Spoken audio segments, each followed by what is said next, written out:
என் மக 6வது படிக்கும்போது நடந்த ஒரு சம்பவம் என் லைஃப்ல நடந்தது.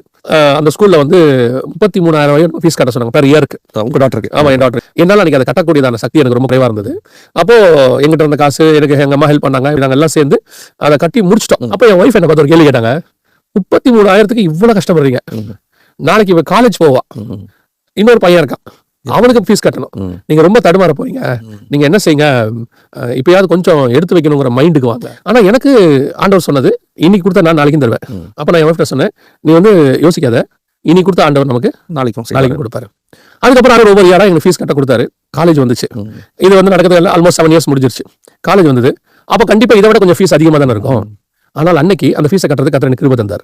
அப்ப நான் எங்க அம்மாட்ட கேட்கல, யார்கிட்டையும் கேட்கல, என்கிட்ட இருந்தது. அப்ப அந்த ஃபீஸை என் ஒய்ஃப்ட்ட கொடுத்துட்டு எனக்கு ஆண்டவர் ஞாபகப்படுத்துறாரு.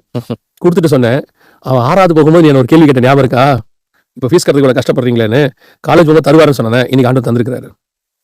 அந்த மன்னாவை 7 வருஷமா எனக்கு கொடுத்துக்கிட்டே இருந்தார்.